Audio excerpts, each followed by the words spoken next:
Welcome, welcome. Good evening. Girlfriendz Cocktailz and Conversationz. We are moving to Sunday. Well, Girlfriendz started on Sunday. If you have been to a physical Girlfriendz before, then find some way to indicate that to me, please. Yet I stapler go on with things over here. Yeah. Look like she do a proper cooking and so. You don't have stove in the house, use it, please. So Girlfriendz Cocktailz and Conversationz started out as something that I wanted to create an activity for single women to find something to do on Valentine's Day. And I don't know if any of you in here know I've actually been to a physical Girlfriendz event, but that event was designed for women to come and be comfortable and have a good, nice time together. And of course, we always included the men. The event is called Girlfriendz, but the men are always welcome, as they are right here in this room, because I always think that it is great and help to clear up some of the differences that we have. Now, today is a very, very special show, and I'm very happy to be here with you on a night. Haha! So, oh yes, Ty, of course you've been to our Girlfriendz before. Alright, so the form that this conversation is going to take, I'm just gonna invite on my special guest, and our topic this evening is going to be talking about sexy mamas. Basically, we're gonna ask the question, can a mother actually still be a part of life and live and have all the things that she needs to have and still be sexy and fabulous and confident and all the things that women strive to be? And I think that this guest is the perfect guest to talk to this about, because she's all that and then some, which you're going to find out right now when I introduce to you my childhood friend. She is easily, no, she's not my oldest one, but she's the second oldest one. My oldest one is Davine. Hi, Davine. But Maria and I have been friends since high school. And let me tell you, you know, it is so interesting to see how people come into their own and live their truth and be exactly who they are and inspire while they do it. And she's the epitome of that. So I thought, who could I have this conversation with? So here we are. So I want to invite Maria Henry. She is a designer, entrepreneur, and supermom. And you can hear as she's a mother. And among other things, she has been able to still have an adult relationship with her partner and still be a part of the whole sexy, because, I mean, you can't be a mother if you never engage in the sexy, don't it? So we want to definitely talk a little bit about that. And we also want to talk about the transition from, you know, before mommy, what was that like? Was that maintaining the sexy, to now being mommy, the whole, the postpartum experience, as well as the pregnancy itself, and how that affects our sexy. But we're getting into all of this. We're not give you everything right now. Right now, I want Maria to tell you a little bit about her. Welcome to Girlfriendz. Well, after all that introduction, I really don't need to say anything more about myself. I think you did a fantastic job. But all right, fine. I'm Maria, owner, CEO, founder, photographer, designer, the one-man band behind the Cool Baby Couture, designed for stylish moms with cool babies. Oh. Yes. So I'm here with, Shelly, what you drinking? I'm drinking beer on ice. Oh, Lord. That's so boring. It's Cocktailz and Conversationz. In your big old fancy glass. Okay. In a wine glass. I put anything in a wine glass and it feels fancy. That's my motto. After all. Put it in a wine glass and it will feel fancy. So if it's even water, put it in a wine glass. Trust me, it makes all the difference. It works. So what are you drinking? I went back to that margarita mix that I did. So this is my citrus mango margarita. And I just put it in this glass. I couldn't bother with the excitement with the big old margarita glass. All right, you see what I talk about? Supermom. Like, who have margarita mix in the yard? You just go to supermarket, go buy one bottle of something, and that's in my fridge. You can mix up things. All different sweets and stuff. Anyhow, moving right along. So let's just jump right into it. Yes. So you are going about your life, you're being who you are, you're jet setting, and all of these kind of things. You're living your sexy, and boom, you find out that you're pregnant. Now you have a baby in your body. How does that affect your sexuality? How much of being pregnant affects your libido, your how you feel about your body, your confidence? What was the pregnancy journey like for you? Well, first of all, I guess it wasn't so boom, because I really don't like surprises. So I planned the entire thing. Yes, I can see that. Yeah, you can see that, right? Yes, Like, I can see we've that. met. Yes. We've met. So but funnily enough, it was pretty exciting. It was well, let me say, I'm not one of those people who romanticize the entire experience and try to say, oh my God, it was a miracle and all of this. I'm mostly pragmatic about the situation. I'm like, all right, it's biology. We had sex. Now we're pregnant. All right. It's not a miracle. Nobody fall from, anything You extraterrestrial. didn't We get all visited came by any here. angels. Yes, we all came here the same way, right? The same sex, the same everything. So it's perfectly natural if we don't need to oversell the thing.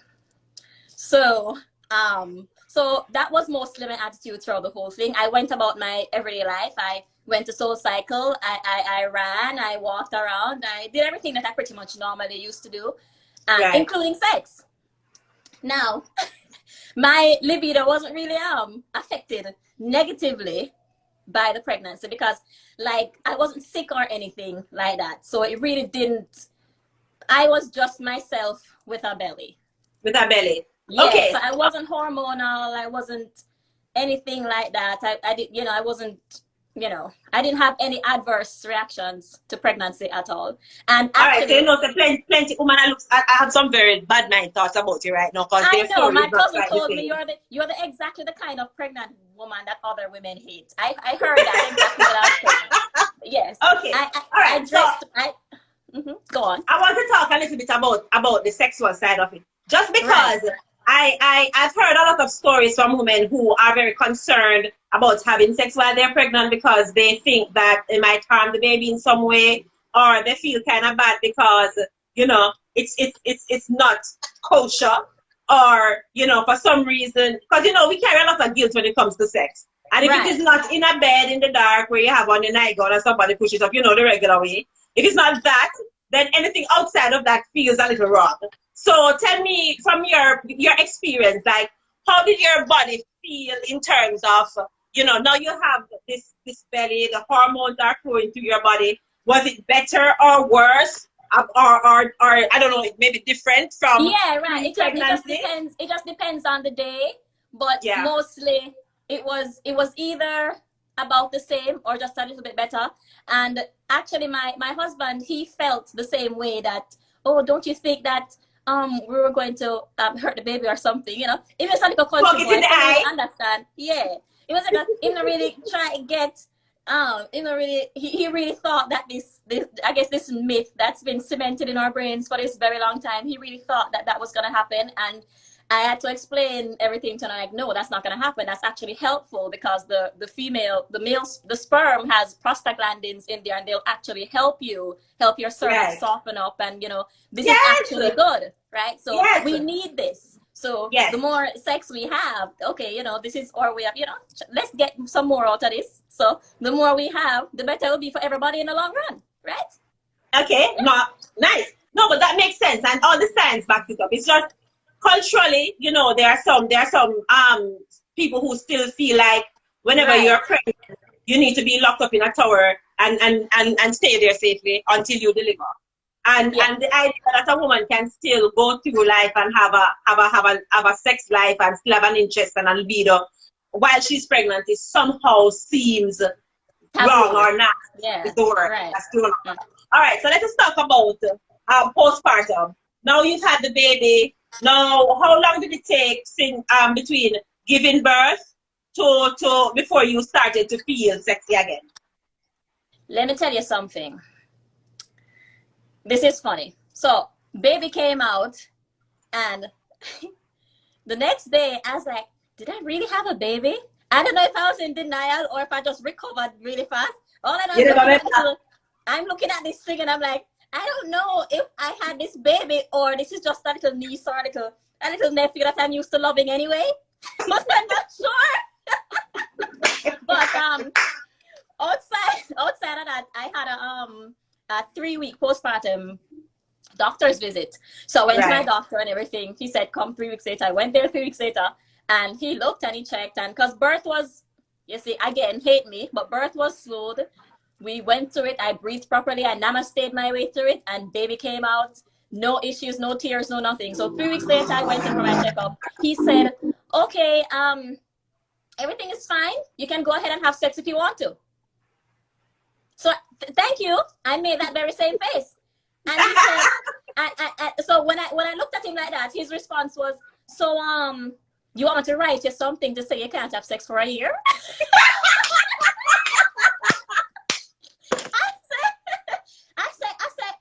said, no, it's okay. So he goes, yeah, I mean, you can go right ahead. You can jump right in. You can go have sex if you want to. And guess what? I did. Why not? I've heard stories. Listen, I don't know what was going on. I don't know if it's just that after the baby came out, these hormones had nowhere to go, right? I don't know if they just had nowhere to go after the baby came out, but my body was jumping. You understand me? And I went home, and that was the end of it. Everything was off and on and popping. On and popping. 3 weeks. I like it. 3 weeks. I know, and I've heard stories about a whole year and 6 months, and I guess the most common thing is 6 weeks and everything like that. And I guess some women really don't feel comfortable going back that fast, but I don't know what role comfort actually played when I actually just felt sexy. Okay. You know? All right, well, I want to. All right, so just based on that, I have a million things that I'm thinking about now, because I'm wondering if maybe your active sex life prior to having the baby contributed to your ease of having the baby. I'm wondering if maybe it's a function of the fact that, you know, your lifestyle, you're pretty active, you're very conscious about your health and stuff like that. Or maybe it's just genetics. Hi, Miss Sonia. I'm just saying. I wonder what is different about you that made the whole process so easy. Do you have any theories? Yeah, I think it was just my general attitude. I think, first of all, the fact that I planned to have the baby and I wasn't really thrown or surprised by it, and I actually had everything organized the way I wanted to. You know, I felt like I needed to get all my ducks in a row before I had a baby. I got my ducks in a row. I made sure I felt like we were in a place where we could afford a child. So like the stress, all the economical stressors weren't there. So that took that load away. So then we were just free to be ourselves, do what we were doing. And then, it just, there was definitely, it was definitely a stress-free scenario. Yeah. You know, the pregnancy itself. And then, you know me, everything is an opportunity to, you know. So I had fun dressing my bump. It was just another journey. Oh, yeah, I've seen the photos. Right? So it's all about embracing your journeys that you're taking on in life. And then, you know, I planned, like, and that's the thing too. I went in there with a whole birth plan. I knew exactly what I wanted to do. Everything was structured and careful. I was anal about the whole thing. Let's just put it like that. So I knew. Default setting. Default setting. I think that helped a lot. I think it helped. No, it makes sense. It makes sense because you took a lot of the anxiety out of it by being very clear about what you want and putting it in place. So it does make sense. All right. So before I move on from the birth journey, because your daughter is 3 years old now, so we're going to come 3 years forward. I just want to get from you, maybe if you have any one lesson that you learned that you would like to share with somebody who's in a space now where they're saying, you know, I'm ready to have this baby now, me and my partner are here. Is there any one thing that you might want to share from your experience that you think will be helpful to them? Well, when you decide to have a baby, make sure that that's your decision. Yeah. I think not. Oh my God. Hi, mommy girl. Hi, Calista. Okay, hugs. Yes, baby. Mommy's in a live. Mommy's on camera. So I don't think. Oh Lord, I don't even remember what I was gonna say. Oh my goodness. You were giving the advice when you're having a baby. Yeah, I think that the most important thing you can do is understand that this is your child. Like, make peace with the fact that this is gonna be your child. Yes. If you have a partner to help you, that's all great and everything. But make peace with knowing that this is your child. This is gonna be your child forever and ever. Amen. And once you do that, I think you're good to go. Okay. All right. Well, there you go. Important lesson. Okay, so moving forward. Now, I see this happen all the time where you have a woman, she is going about her life, she's doing all the things, she enjoys going out and clubbing, and she has a lot of activities that she does. She's very good at her job and all these things, and then she becomes a mother. And if she tries to continue her life before she becomes a mother, you hear different comments being made towards her. Talking about whether or not she will be able to continue a lot of those things and still be a mother. For example, my girl is what that you're wearing, somebody better now. Or are you sure you want to do that? I mean, are you able to do that and go home to your child? Or Ask Daddy. You don't think it's time you stop do that now?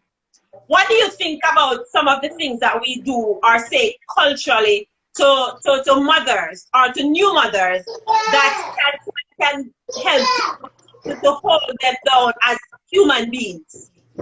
It is absolutely ridiculous, because we need to understand that, and I don't even know how, like, I'm very uncomfortable saying this, but I guess I'm gonna just say it anyway, because maybe somebody needs to hear it. We're people too, you know what I mean? Right, see what I mean? Like,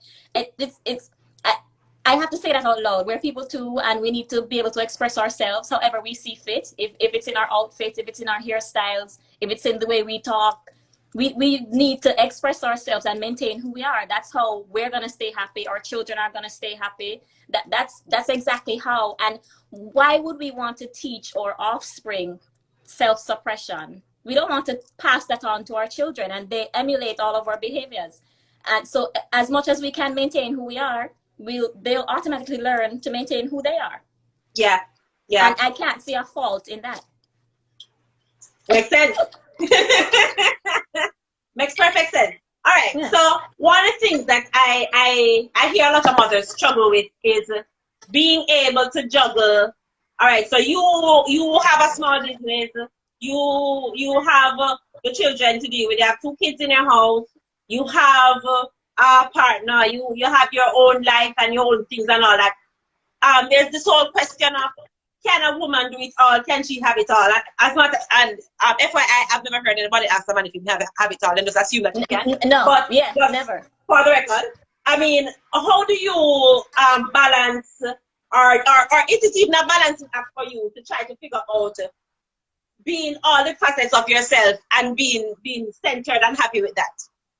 Yes, it's definitely, I'd like to say it comes naturally because I'm a natural planner, but I have to actively do it because, say, for example, I am running a business and I'm running it out of my home, so I have to have specific cutoff times. Because if you follow your home business, you'll stay there working forever. Oh. So, exactly. you know that, right?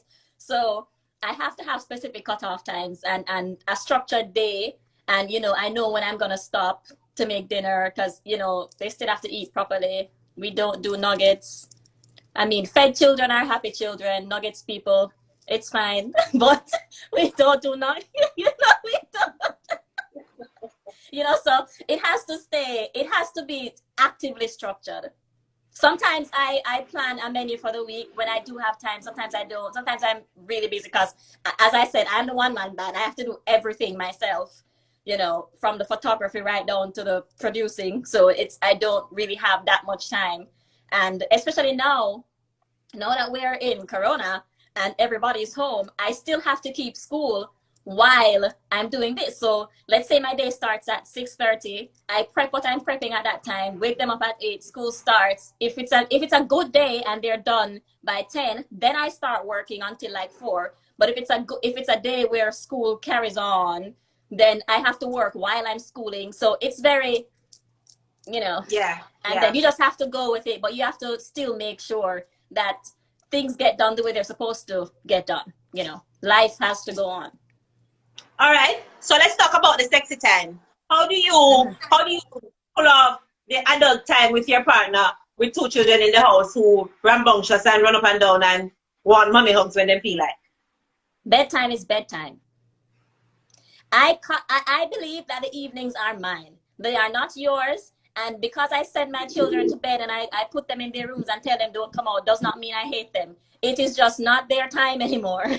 It's my time. yeah, their time is up. I have clocked out. Mothering is over. Go to sleep. I'll see you in the morning. And then I can carry on with my regular nightly routines, and I can be myself and I can function without being offensive to my own children. Yes. You know?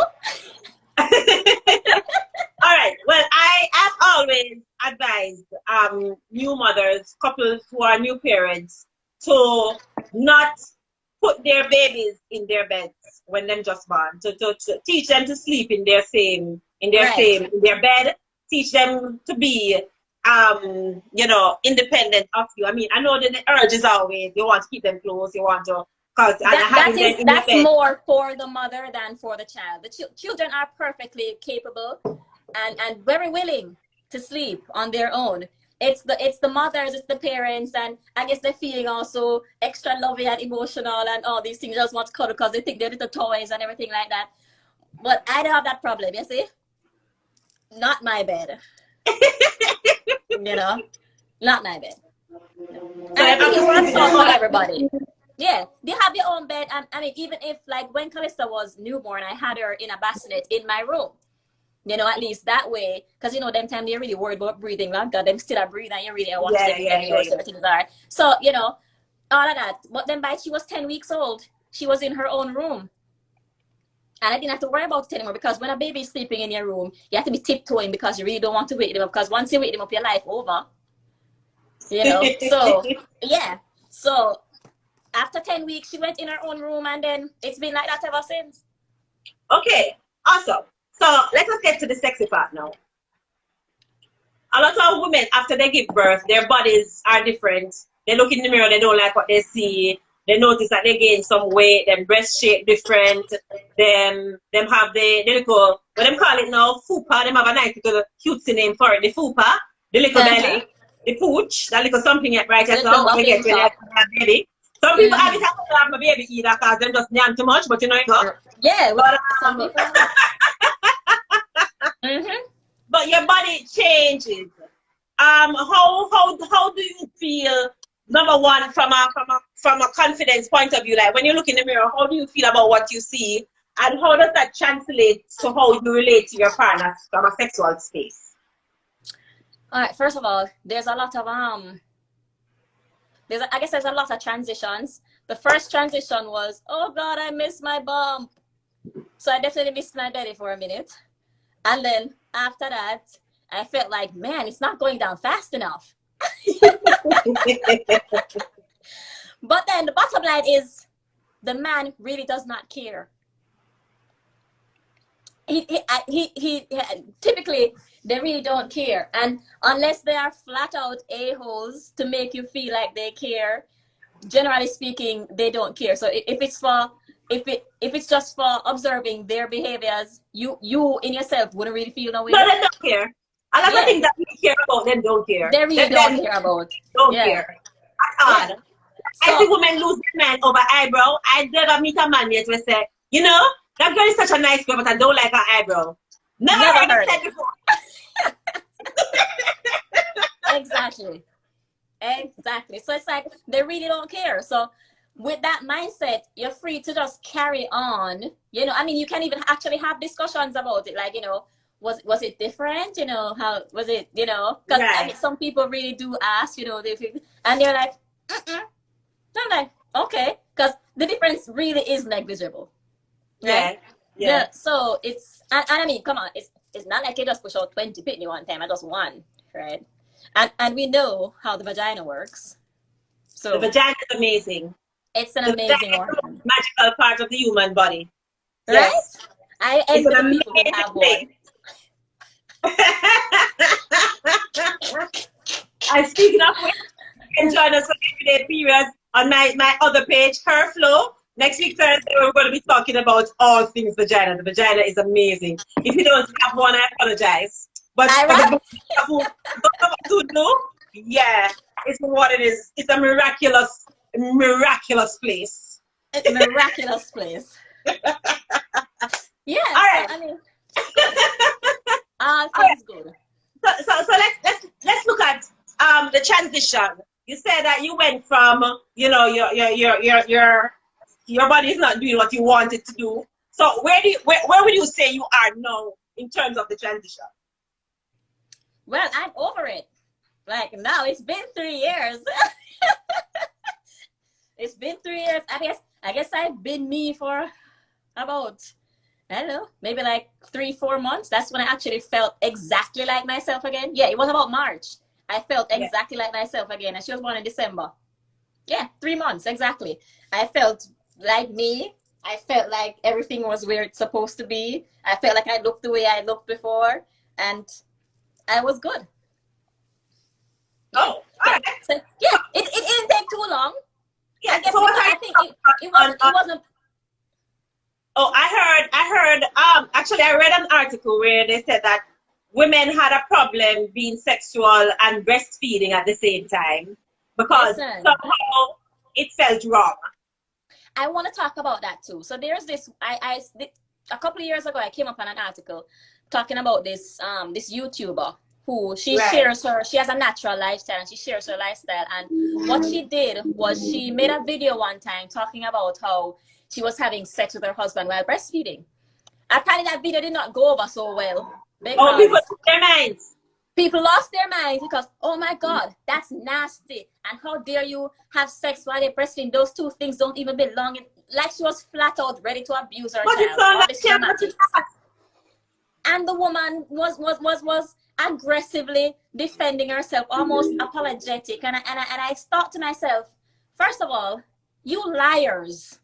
You liars. You all do it. I mean, I've done it. It's very easy to do, right? They're acting like you're sitting there breastfeeding like this, and then the man is going to come and stick his penis in your face. It's not that serious. I mean, I don't know if their husbands haven't mastered the art of the spoon, but you typically lay on your side, right? And the man is behind you, and the baby's in bed, and you're just breastfeeding the baby right there, and the man is behind you spooning and having a good old time, right? It happens. And I said, why should she apologize and defend being in a loving sexual relationship? It makes no sense at all. No, but I really want to break that down because what is really the issue? Like, I mean, I've heard, okay, so the comments that I've heard in relation to this is something to the effect of, but the child is seeing what is happening, which, no, they're not. And two, they're like months old. Like, how many, they're not even, they don't know what is happening. So what is the real danger here? I have no idea. So when it's not the child that they're offending, it's nasty. How is it nasty? The child came out of a same mother vagina. The same vagina, right?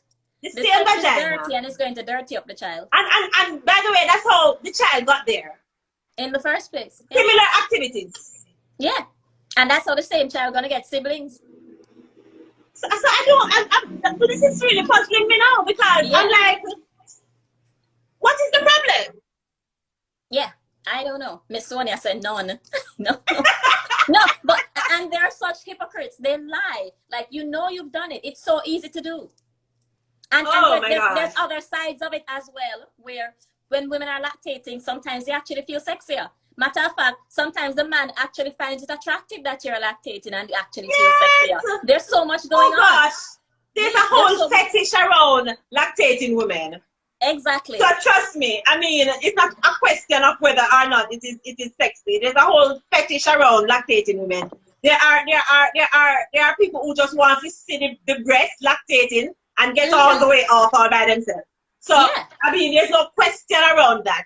I'm just really puzzled why that would be an issue. Okay, all right. So there's this whole idea that, you know, when typically women are always more chastised when it comes to being sexually confident because somebody long time ago decided that women are supposed to be chaste and virginal and inexperienced and those are the women that are revered, and the women who are sexually confident or sexually adventurous are you know the names hoe, slut, sot, all of those negative connotations. Yes. Right, but what I'm seeing is it doesn't make sense because you have a man who grows up being a boy who gets to explore and go out and figure out what he likes sexually.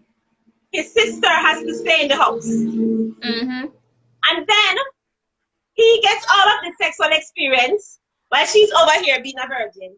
And at some point, the woman that he wants to spend his life with has to fit the description of a nice woman who has kept her legs closed all her life. And then we expect the foreign man and this virgin woman to come together and do what? Please him sexually. How? I think what the woman is pleasing in that sense is the man's ego. There's nothing more rewarding, I guess, to an immature man than to know that he went there first or nobody else had it, or so that's appeasing his ego. But he's not being pleased sexually. I am sure of it. I mean, I don't say people can't learn to do what their partners like, but being the fact that your expression has been stifled this entire time, it's not going to just come out like that. You're not going to just come out one day and then you're going to just be this vixen. You know, it's being stifled. No, but there are some things that you have to learn from experience. Yes. I don't care how many books you read about sex, nothing will compare to actually doing it. And if you disagree with that, you have never had sex before. That's an antiquated thought. Which man wants a woman who isn't experienced? I don't know. A whole heap of them claim to want them. And I say claim because there is a difference. They say it's dependent on who they're talking to. Yes, yes. No, but what I'm saying is, I don't care how many books you read. Nothing compares to actually having the experience. Right. And if you look at how men and women mature, women become a lot more sexually confident as they experience over time. And if you realize it, you have a lot of women right now who's about to hit menopause and she's just ready for sex. Just ready. Exactly. the invention of the cougar. Hey. and the man, her counterpart. Her counterpart is useless to her. Retire, and she's just ready to go. Just ready to start. He's useless to her. So I mean I don't understand it. But let's talk a little bit about being adventurous. Now, there are some who believe that once a woman becomes a mother, she must be satisfied with having sex a certain way because that's a decent, nice, motherly thing to do. So, you know, you must wear nightie and then something there and look like a mother and buy. Wear nightie sell, by the way. I always ask a question there. You have nightie? Where nightie sell? You know where I get nightie from? Where? My granny. My same grandmother. Yes, Esme sent nightie come give me. That's the only place. And it's only because I wanted something of hers to feel close to her. I believe I'm foreign now and me don't date with her no more. I have 2 nightie when my granny sent for me. But I don't know where no more come from. Oh my God. All right. So I'm just saying this idea that once a woman becomes a mother, she's not supposed to be sexually exciting. She's not supposed to be interested. She's not supposed to want to swing from things to swing from and tie up things and do the adventurous thing that young virgin women are I will supposed tell you to. from experience that mothering has not affected my swinging at all.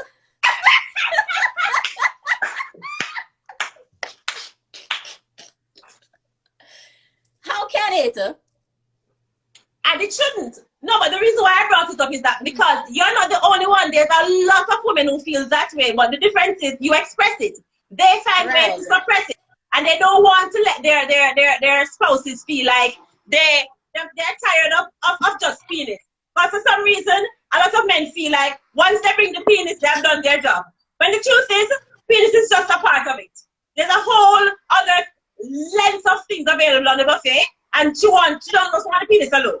But a lot of women are taught that they're supposed to be satisfied with just that.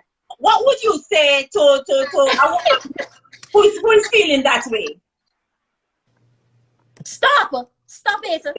No, stop it. There is no room for guilt when you're trying to express yourself. There's no room for guilt, no room for shame.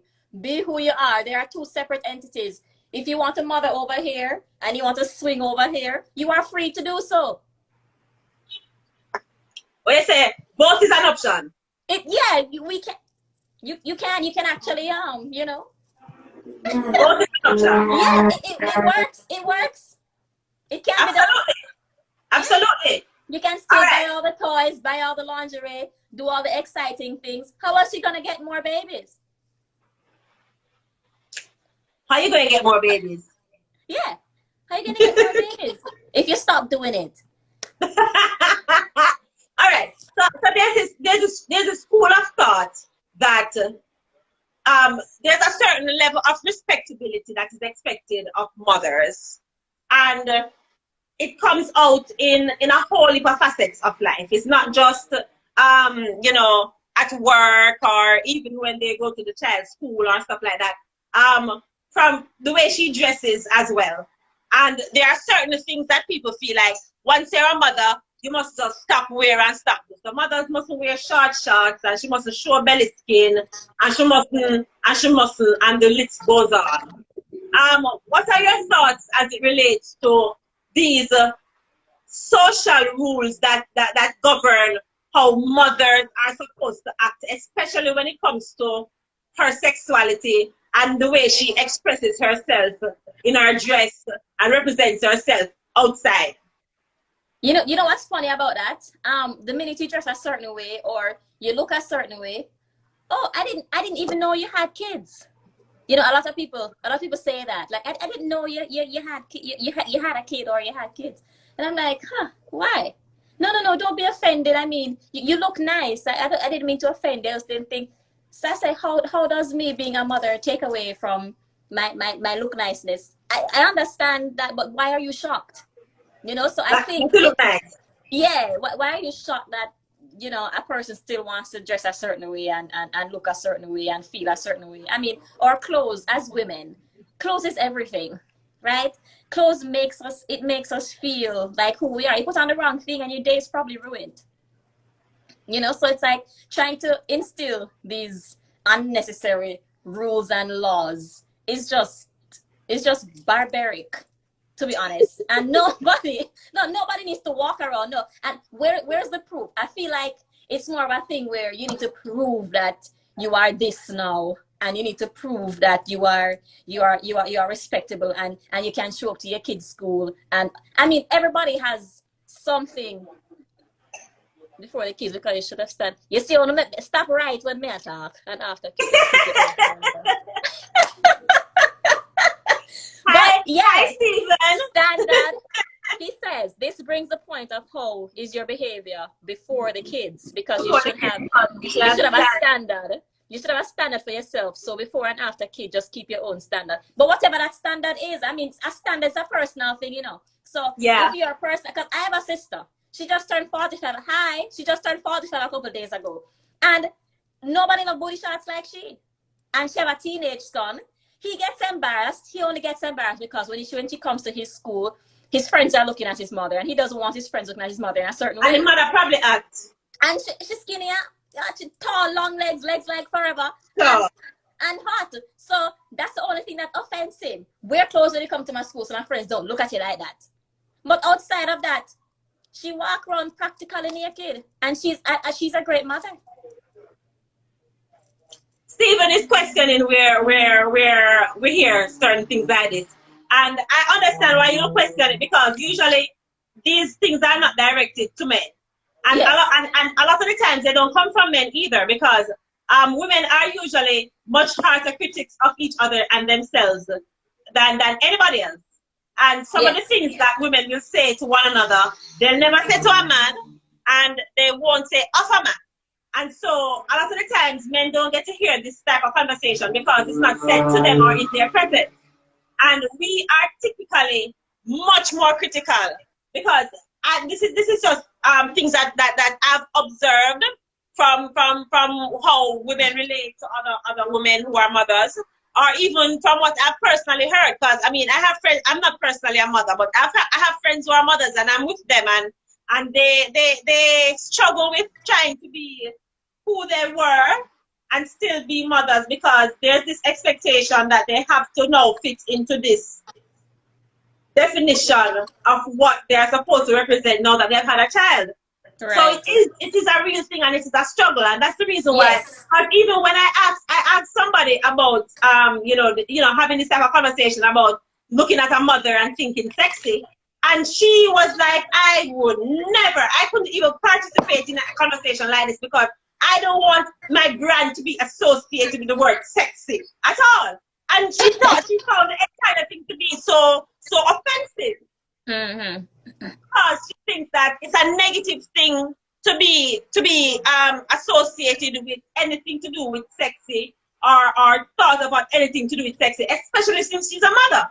And I to her was, then how did you become a mother? Right. I didn't know that the angel they come look for you too. Apparently.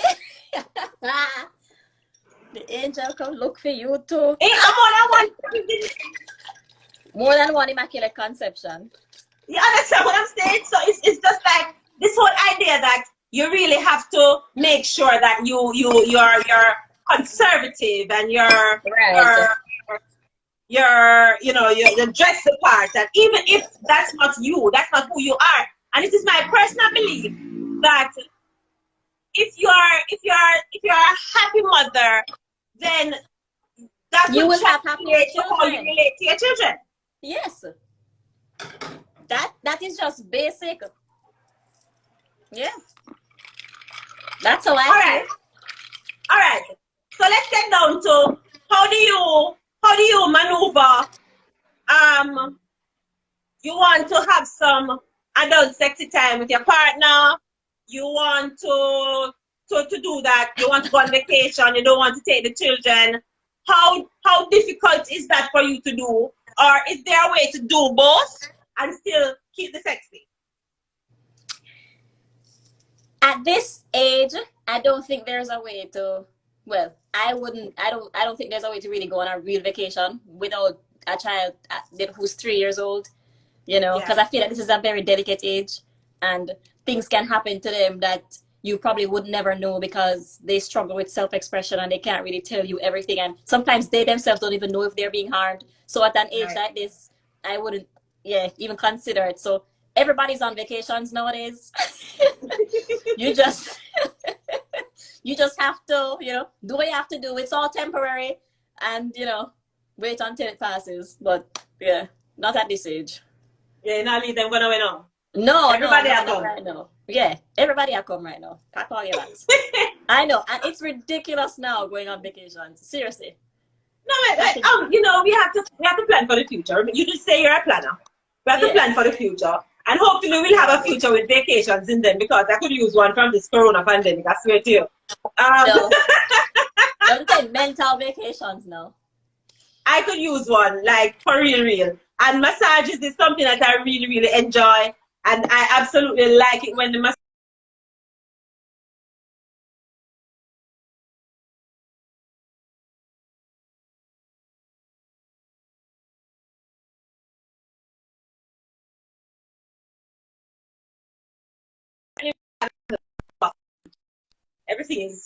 it's coming out. It's all coming back. Are you there? Yes, here we are. Are you there? Okay, yes. Good. No, we had a little power outage. Yes, big up the power supply companies all over the world. Or maybe that was the angel making a stop at somebody's window to make another baby. Another immaculate conception. Another immaculate conception. All right, so let us talk a little bit about toys. What are your thoughts on sex toys, and do you use them? Yes, and yes. No, toys are great. The thing is, toys need like discussions, and we need to know what our partners are comfortable with. So it's always a personal thing, and we in our household we enjoy that kind of thing. These people are so distracting. We actually we like that sort of thing, and I saw. Oh, Omar is here. Hey. Hi, Omar. Oh, everybody, you are free to ask questions. So throw your questions in there. If you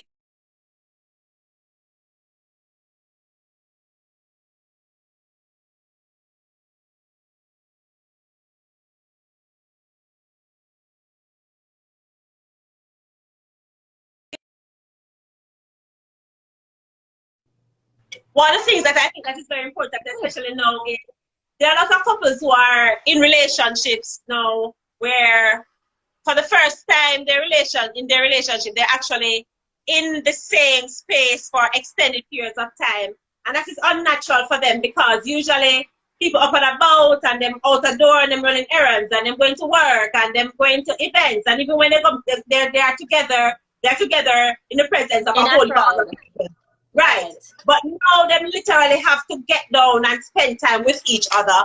And this whole phenomenon has forced a lot of couples to get creative with how they spend time with each other. Because sometimes you just have to leave somebody alone with them breathe off and take some time for themselves. And how much time do you spend together as a couple and what do you do? You're in the same space. They encourage us to social distance and all of that. Do you have any tricks that you have learned in the past couple of months that you want to share? Well, you see, listen, I am not good for this because our lives really haven't changed much. So I'm really not going to be the one who has learned anything to pass on to anybody else. We were always a close-knit family, and of course we have children, so there's not really a lot of partying, and we're both in a state where we did not originally come from, so we really don't have families here to leave our children with to go hang out, so we don't really hang out that much per se. So most of us why you bet that face? So it's like, but all in all, with all the extra time that we have to spend together. So basically, I mean, we your life since the crisis starts. I mean, we're pretty much the same. I mean, we hang out together. You know what we've been doing right now? This is my lay down and chill time, you know, that I'm sitting here having this conversation. We've been in bed right now, Netflixing after dinner, right? It's at Netflix after dinner every single evening, same time, whether Corona keep or not. That's just life. You really want Madikawa or the woman and say one spell by you? Let them try. You really want somebody Pedro or the woman and say, no man, that girl I think I saw so now. I mean, the only real difference is the children aren't at school anymore. So now at home I have to just be doing a lot more homely activities. So we're painting rocks, we're making jewelry, with a lot more arts and crafts stuff just to keep them occupied. But outside of that,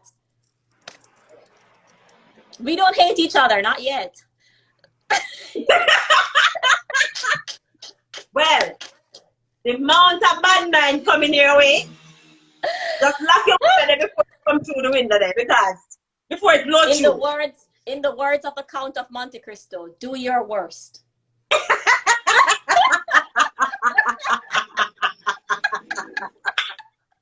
All right. So for all the other human beings who are struggling, for all the other human beings who are having a challenge, who don't have Wednesday Wednesday and pepper seed and all these other things that they normally would do to create some sort of friction and some sort of stimulus in their relationship so they can go home and ride out the stimulus, they have to get creative amongst themselves within their own space.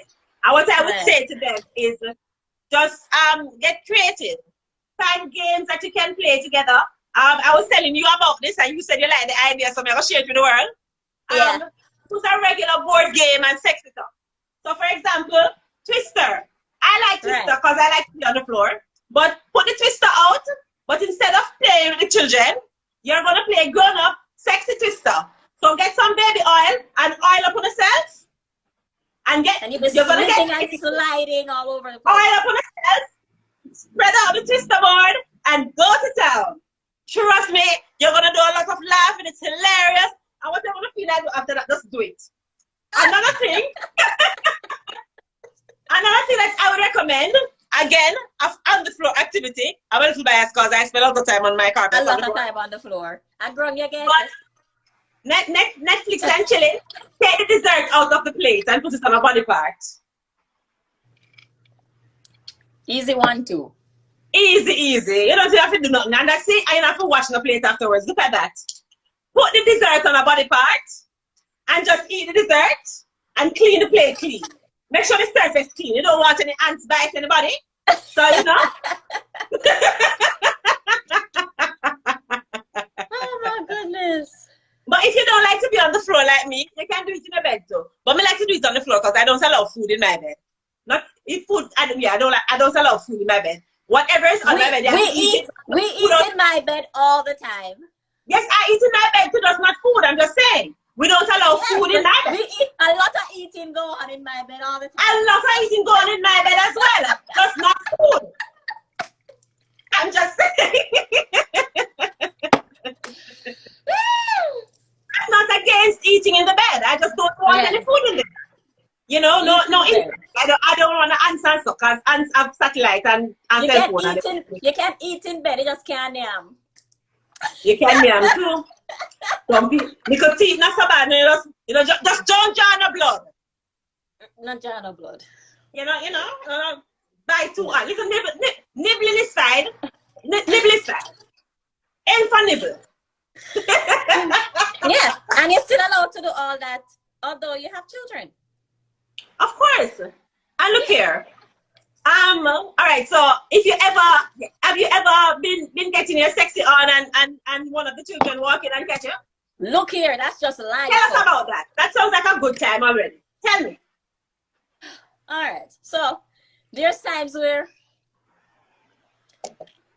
if you don't make sure that the door is closed, and you know, say one time I locked the door and the door's still open. I don't know what happened with this door.